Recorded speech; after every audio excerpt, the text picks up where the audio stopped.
Hello and welcome to the Technical Footballer Podcast, dedicated to creating better players with advice from professionals all across the country. Today we're joined by Aston Villa and Wolves legend Tony Daley as he guides us through vital bits we can do to improve our max speed in football within the on and off season.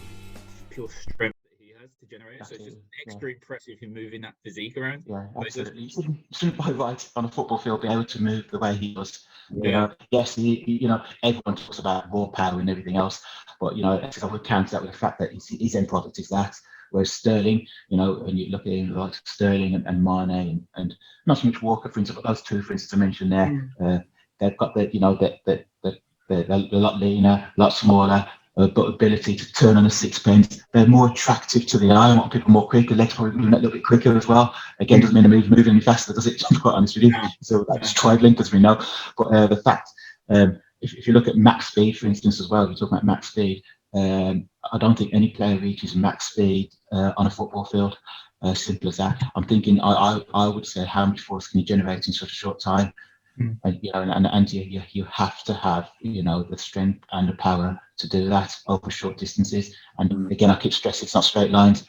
If it was a straight race, I'm sure the ones I would think Salah, for instance, I would say Werner, for instance, who's absolutely rapid, would actually beat him over 100 meters. We're not talking 100 meters. Ability to accelerate, decelerate, change direction. That's what the game's about. That's how it's played, and he can shift his body. Extremely well doing that. Definitely, yeah. And I think that's just the difference between other players, right? He has that torque. He's got the pulling power just to take himself off and just try and get like an arm out, get a foot in, like you end up flying yourself. Get off. Yeah, exactly. So I think it's just very hard to stop him on that sense. Yeah, I would love to. Terrified as a defender, ain't you? True, gets the ball turned, absolutely terrified. Yeah, let me tell his defender. Okay, let's tell his defender. I mean, first and foremost, Curtis can back for this, having played at professional level.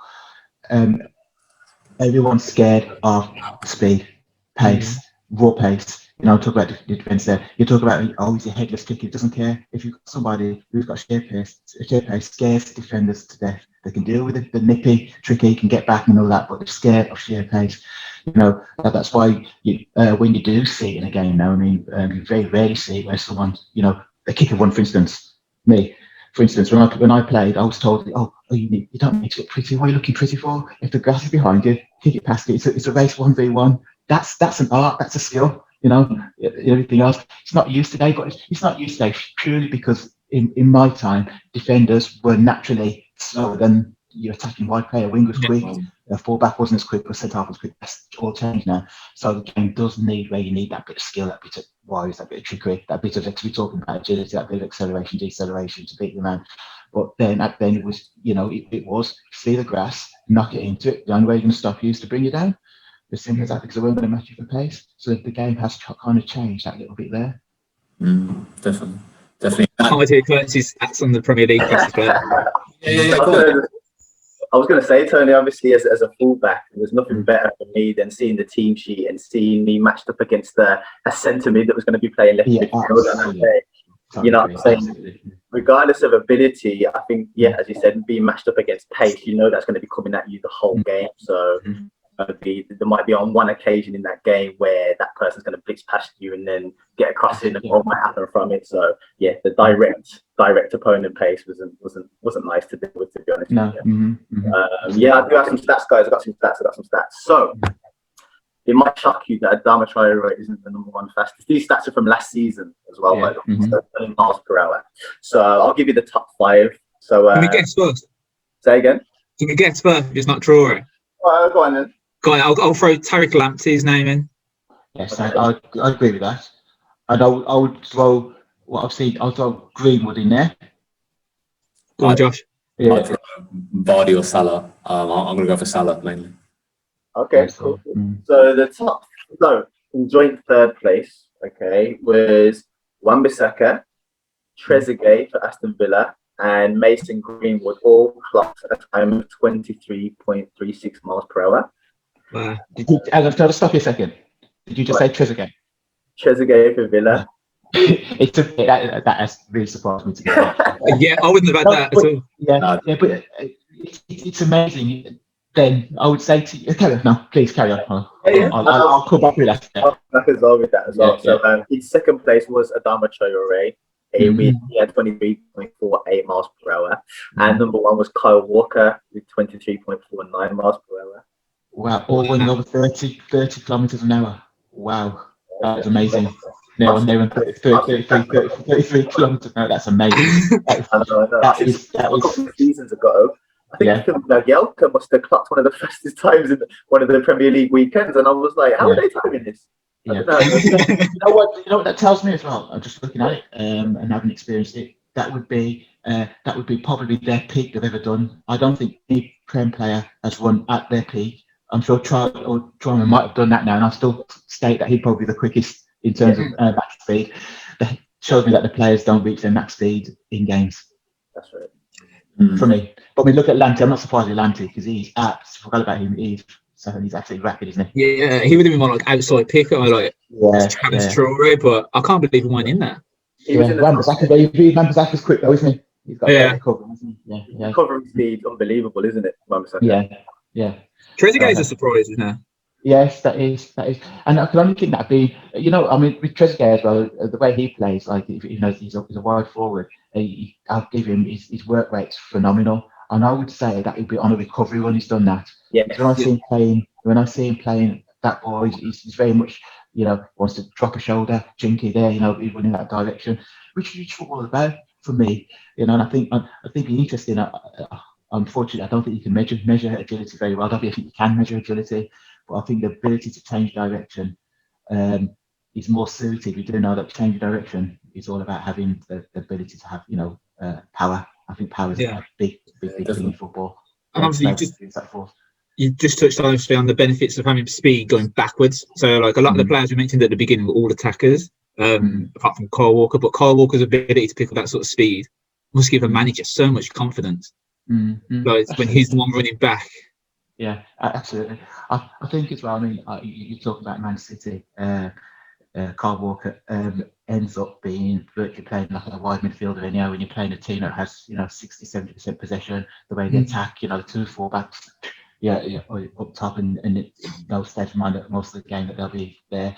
But as well, I've seen Kyle Walker as well. His ability to recover when you've got that kind of pace is there. He to get back in that position. It must be very pleasing for a manager. I mean, I think in the game of football, showing that pace is critical. It really is. I mean, we're not talking about we're talking extreme here now, but you don't really get any slow players.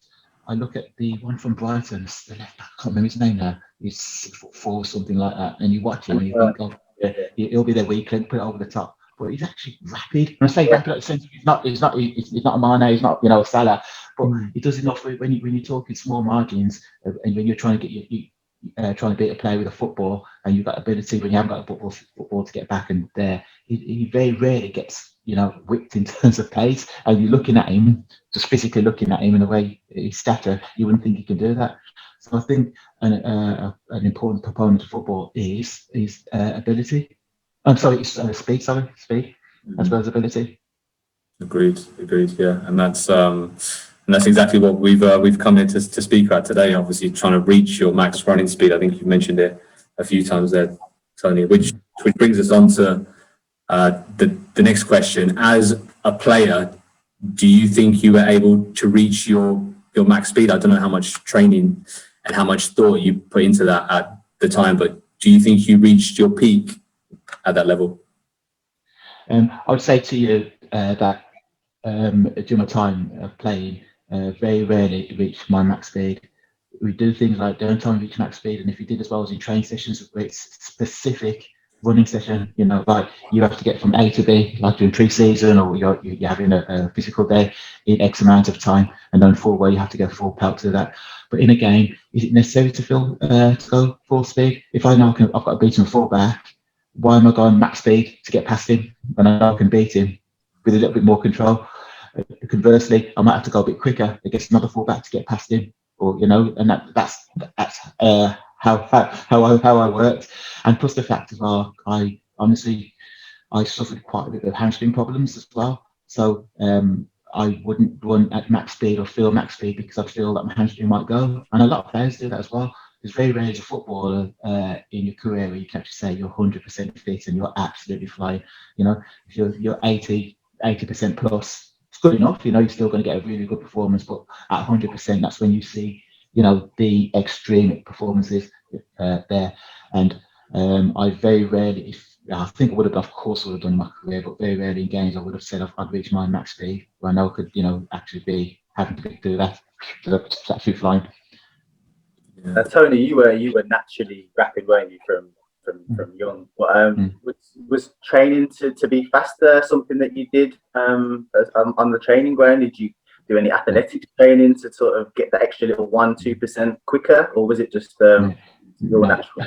It's more pure natural. I think there's definite room for it should be as well. But it was just literally just that was the game. Tick that box. That's fine. You deal with that. Okay, then have you got a bit of control with that speed now? Was the thing. So in fact, I was went the other way. And we were working on the Graham Taylor, actually telling me to slow down. Because my crossing originally, people say it still was, but originally was really erratic. Do all the big 1, 2, 3 players, bomb down the ring, look beautiful. What's the use in putting the whole 10, 4 times out of 5? Waste of time. You might as well get someone who's, who isn't there, but constantly put the ball in. So tracks that in case of slow down. Just as I said, when you've got past that player, you don't. Why do you want to beat him by 2 meters when you can be beaten by? You only need half a meter to get past him to get your cross in. And if you talk about, you thinking in my head about slow trigger. So it was more in the mind. So then that was my signal to slow down, to concentrate. Even though you still got 100 miles an hour there, but in your head, slow down to get whether it's a cross or a shot or a pass into there. I think that was something I did. I think there were players who were not as quick, who were quite slower. We did speed drills, so it was like things like to corner back and stuff like that. They're very basic stuff to increase their speed. Very rarely did we go in the gym in terms of increasing your strength, especially eccentric strength as well, to increase your ability on the football field in terms of speed. It was just simply if you're naturally quick if you're slow. Sorry, Tony, I've got a question there. You mentioned eccentric training instead of eccentric. Why was eccentric so important to building speed? When I say eccentric, I mean we're looking at the ability to decelerate. I think it's really important. Again, we talk about changing direction, but not only that as well. Most footballers are very quad dominant. So you'll see players who've got impressive legs, they've got big, massive quads, but the ratio to the hamstrings are really weak. So and that's a disadvantage. That's why you get a lot of people getting hamstring injuries. Even people look at, he should get hamstring injuries at the size of his legs because they don't work eccentrically, the hamstrings. So I think that's really, really important to keep those strong. And I think that would give you that's been shown as well to improve eccentric speed. Eccentric power will increase your speed as well. So I think that's a really important thing for footballers who are mainly quad dominant. Working your posterior chain is critical for footballers, glutes, hamstrings, calves, as well as the impressive quads that they've got. Definitely, yeah. And what's your classic way of doing the posterior chain? Because I've always been told that the deadlift is perfect for it, but obviously with deadlift, you're more prone to getting injuries with it if you're not doing it correctly. Yeah, I mean, anything else? Yeah, things start basically things like bridges, glute lifts, glute bridges as well. You do double leg, single leg, it's on your back and it is your feet at about 45 to 90 degrees, depending on your strength, and just raising your body up as well, like that. So you can do it from a bench with the same thing, but also as well, we do things like Nordic hamstrings, which is where somebody holds your legs there in a kneeling position, and you're just coming down horizontal, controlled halfway down. It's really tough exercise. Hit the ground with your hands and then come back up. We've got people who are really impressive as well. They've got the hamstrings are so strong, the eccentric strings are so strong, they don't need that ability to touch the ground. You can literally touch the nose to the ground without no hands and come back up. I'll give it a try for you guys. I don't know if everyone's tried it. I'm sure you've used it. You can get back up. Yeah, no way. Really, really tough. as well. And then your professional clubs have now got eccentric machines for eccentric loading, because I know how critical it is. Using devices that work. That isolate the posterior chain itself. So to move like isolation work around like calves, hamstrings, etc. How do you feel about things like power cleans, for example, which are a lot more? Yeah, I think. I really do. I think anything that's compound exercises as well, and using powerlifting, any Olympic lifts like that as well, are really, really unique and used in many clubs, and I think they really do work. I think it's important as well that before that we're talking at the higher level. Say the more efficient level, because we're talking about exercising. We're going to talk about plyometrics. These exercises are quite stressful, and really difficult to do. So if you haven't got that eccentric strength, or you haven't got that, the strength in the quads, or concentric strength, or even isometric strength to start off with, you're going to pick up injuries trying to do these exercises. You won't be able to do them. So you need to have a good base of strength before you're doing these exercises.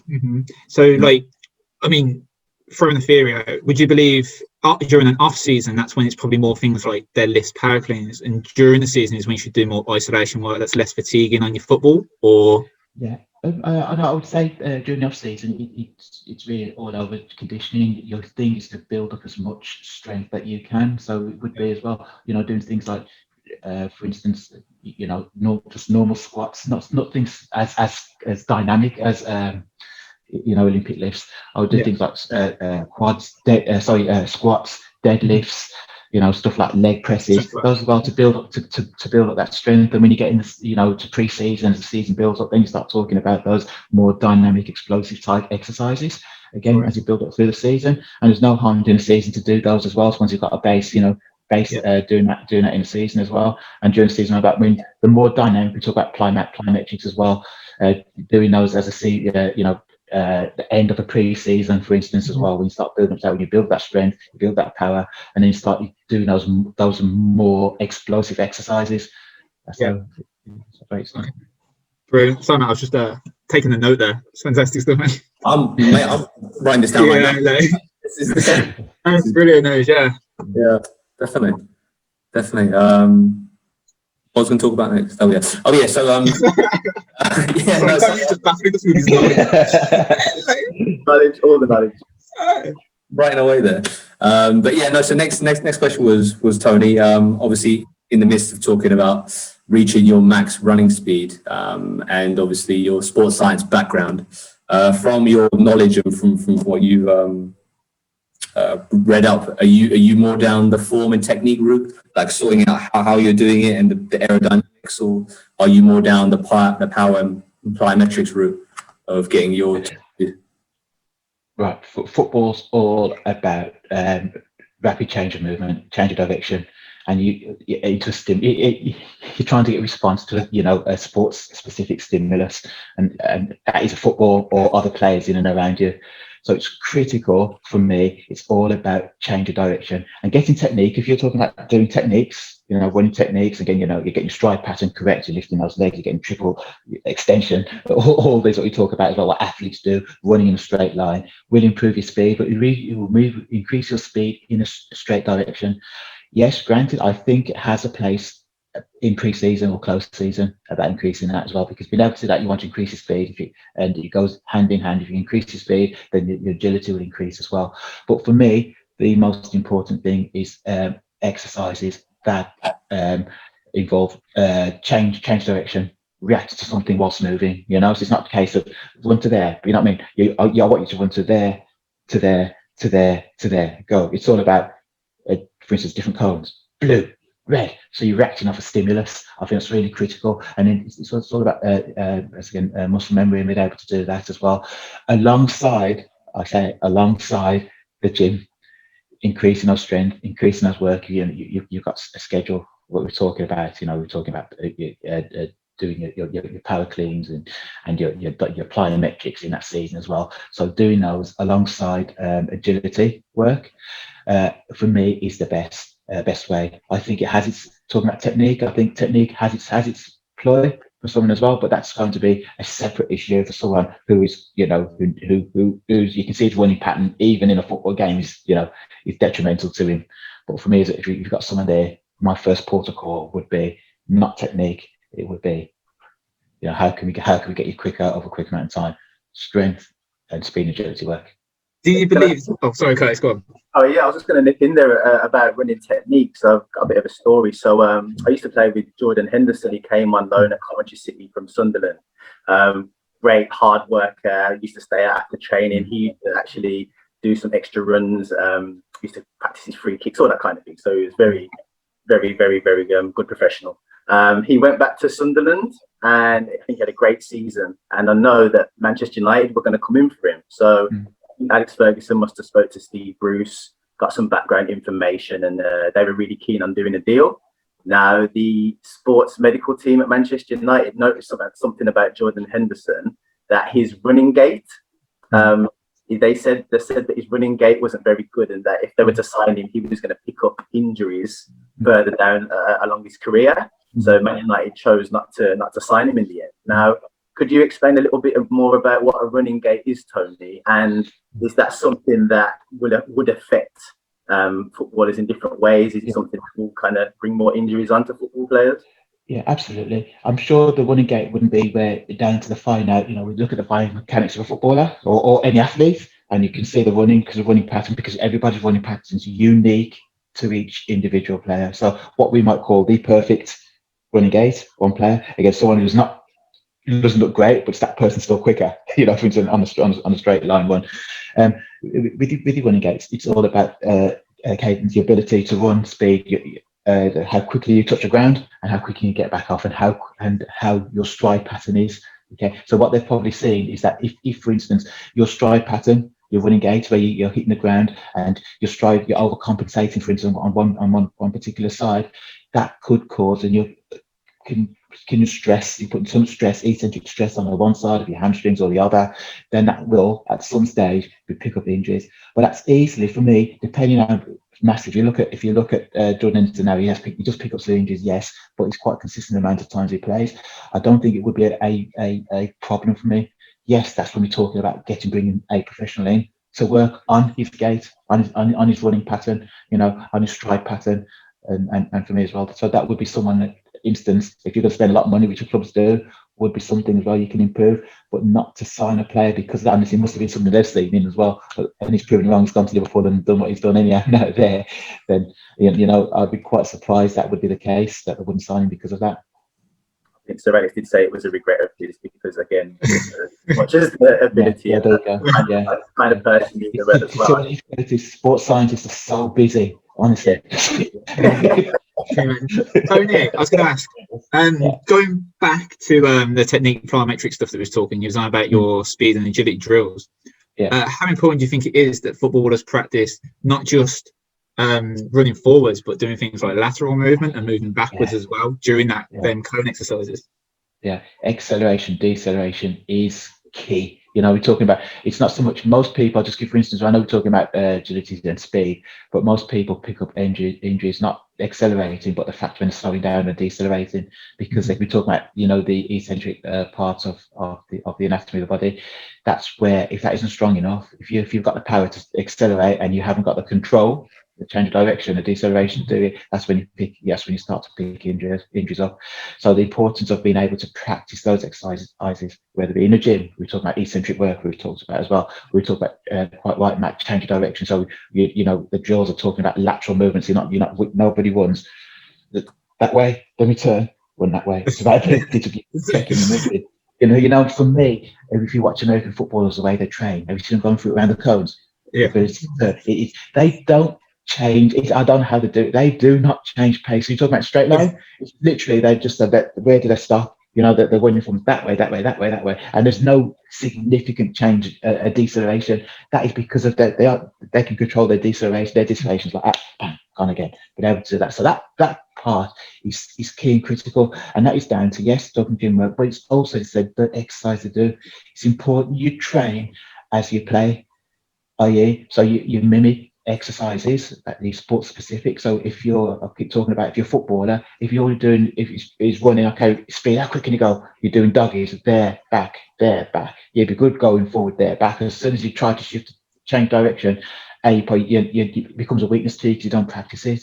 But also as well, when you do practice those exercises, change your direction, laterally in different planes, you change your direction. It's also important that you do it at match pace, because one thing when I was at Wolves, what I did with the players was, if they weren't doing a drill and we do it, before training, it was, warm up, everything. The football starts with the manager, and the manager calls them over. No, training session starts now, because it's important that you got the most out of them there, because you want to get them up to speed, their maximum speed, or close to match speed as best you can, because they need to mimic those exercises. Because if they don't do it in training, how are you supposed to turn on in games?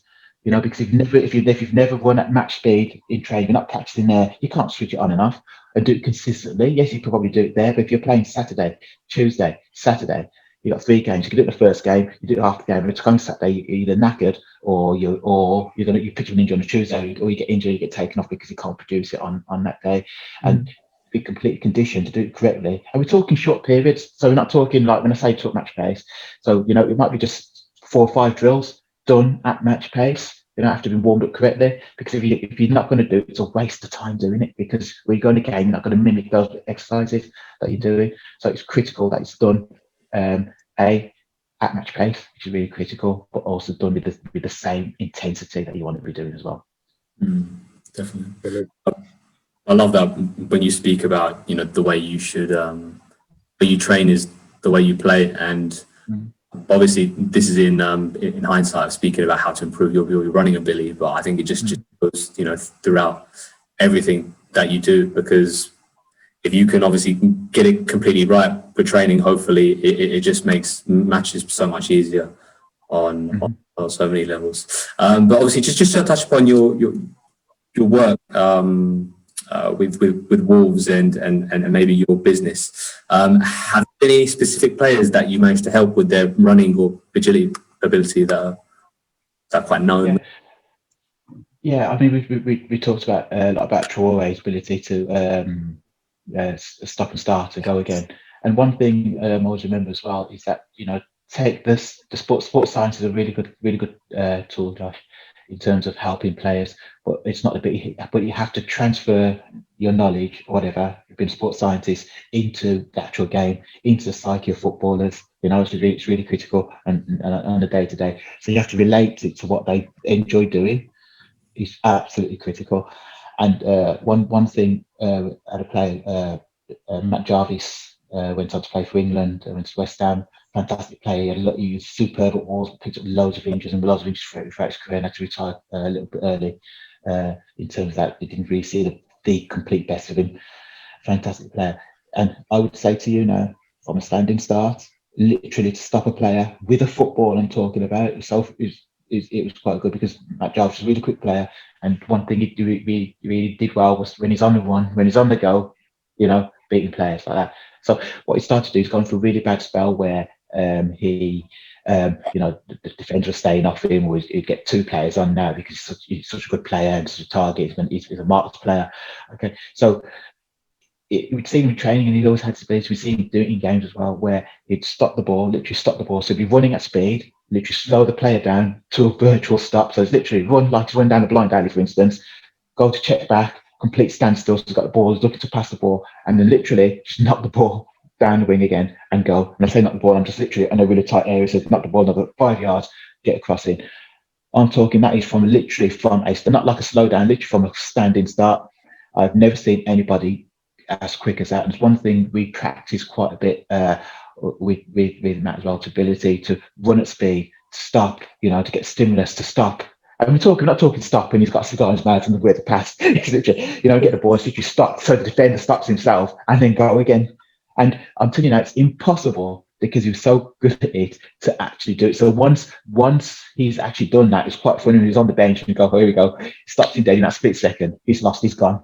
And his ability to do that. So we trained quite a bit of that, doing that with him as well. And those simple exercises done with the football. He's quick. I'm not going to get him any quicker. What can we do now in getting to game situations to practice that? First of all, it was done with a cone, for instance. So we get him to run 10 yards to a cone, stop dead. Okay. And then from then, go again. But first of all, it was like you go stop and literally stop there like that for a second. Go. And then we got to a stage where he's literally being able to sprint to the cone. So he'd actually literally sprint to the cone and literally has to stop there, but go straight away as quick as he can. So literally sprint, stop there. And if you've ever tried that, to actually do that, to actually stop there, not slow down, literally sprint, stop there and go again, is such an art to do. And we do that at different change of directions. And that, speaking to him as well, he went on twofold in his ability in terms of doing that. Not only that as well, kicked on the football field as well, because he was actually training at, again, the right times, at the right intensity, because he remembers doing those exercises in terms of their now. So it wasn't like just going through the motions. Yeah, I know what to do. We'll practice it when the game starts. He actually did those as well. And I worked quite a bit with Matt Doherty as well. Again, he had it wasn't blessed. It wasn't slow. It wasn't blessed with explosive pace. But again, he's talking about his ability to recover, and it wasn't recover when he turned in one direction. It was recover when he's been taken on. So he's been twisted. So he's gone over a different direction, or his person dropped his shoulder and gone. How can you get back across again? And that was simple. Again, in the gym, do a lot of strength work in him. He hates the gym as well. So that was hard going. But again, once you see a player get the results. That's for them, but also as well his ability over short distances. Literally, it could be 1 or 2 meters. That's all he's moving. Short, sharp movements. Okay, matching people's runs, twisting when he's fatigued as well. So we take him out of training session as well. So we do these exercises where he'd have a tough training session and literally come and do this exercise now. Oh, got to do this. So he's doing it in a fatigued state. Okay, but these things we do that. So we do those exercises where you get the right recovery in between. So it wasn't a case where you're doing 8 of these straight off. So we get him fatigued. So he's tired after a training session. We do it before when he's fresh, for instance, on a different day. On a different day, we'll do it in a fatigued state. So when he's tired, can you still match those speed? So we get him doing those exercises where he's, it's short, sharp movements from there to there to get that recovery. And it's done with a ball as well. So, it might be where he's got to make that movement. Someone else is dribbling with the ball and say, go. Someone else is going to get across in there. So there's no contact. So we've got 2 people. One person pretend to dribble and then go might be somebody else that's there or somebody else that's there. He's got to react to that football where the person's getting a cross or a shot or whatever in. So he's got a block or ability to get back over there. So we did a lot of exercises there. Again, you do 8 of those. We'd have a minute recovery between each one of those in a fatigue state. And I think that really helped him as well. And finally, on the defensive side as well, George Elikobi, the Adam Troy of his time. In terms of size, George Jacobs is a wonderful guy, strong as an ox and everything else as well. But again, he needs to be, we're talking about not pleasing to die as well. Agility wasn't George's strength, in terms of that now. So we did a lot of agility work with him, reacting to something that's moving. We went to that. It wasn't slow, but Jacob is another player that we worked with at Wolves. George was probably, we're talking Adam Troy in terms of physicality of his time. He's a big, strong lad. And George is extremely quick. So when he's playing against, a quick player, direct, not a problem. What he struggled with was the people with, those tricky, nippy, because he used to play at fullback at the time, those tricky wingers, quick feet, change direction. So again, we just worked on his ability to shift his feet. Again, George won the complete opposite. George had to look at, he wanted to do was to sniff at weight and be like, look at Arnold Schwarzenegger. He's unbelievable. So we were one of the reasons we went the other way with him in terms of that. Now we actually banned him from the gym. So we did all his work was out on the field in terms of we did some plyometric work with him, a bit of plyometric work. Also as well, we're talking about quick feet and change of direction. We did a lot of cutting drills with him. So cutting drills in the sense of most of it was lateral and and deceleration, running backward movements. Where he did struggle against those particular players. And again, he found that those particular exercises really useful when he came up against, those tricky and nippy type players. Okay, Tony, so you talked about a few different players and how you had to get them doing different things. One thing is like, how would the player listening to this know how much gym work they should do compared to plyometric work? And is there like a general average place where they could start and then figure it out for themselves on what would be their individual needs? Yeah, I mean, the rule of thumb is very much that my first protocol, if you want to improve pace, improve your agility, is in the gym. And I'll start really from basic stuff and just being able to, if you find that compound exercises, you're talking powerlifting is difficult for you, you're a novice in terms of that, build your strength. Do squatting, dumbbell squatting, deadlifts, things like that, or leg presses. Those exercises are going to improve your hypertrophy and your strength, which is the whole idea of what you want to do, is put some bulk on. Most people, if you can't, put strength on, strengthen those legs. Once you have that, I think sufficient. If you could do it 3 times a week, great. I mean, not talking, and we're talking legs. I mean, that includes upper body as well. A session that involves some upper body work as well. But if we concentrate mainly on the legs here, if we're talking about that, we're talking about the lower limbs, at least twice a week, doing that. And then from there as well, once you've been able to do that, again, can you shift it now to doing one of your 3 sessions where you're working some form of plyometrics, some more dynamic exercises, adding that to that. But I think as well, if the gym work becomes a possibility with the time, the time and stuff like that, I would say to you as well, doing cutting drills like we're talking about on the football field, speed and agility work, I think it's crucial that you do that, because I think that should be the bulk of it. By doing that as well, you will be able to do that, be able to increase when I say speed, you will increase speed, and you will being able to increase your ability to change direction is what football fundamentally is about. So I think as well, if you incorporate that, if you're playing football and you're serious about football, whether you're playing part time or you're playing with the park with your kids, or you want to be at a higher level, that you should be doing that at least twice a week. Preferably if you're training, you're doing football training twice a week, that becomes part of your routine as well. And if you can get the gym a minimum of twice a week, you'll be on the way to become a quicker, stronger, faster, and more agile player.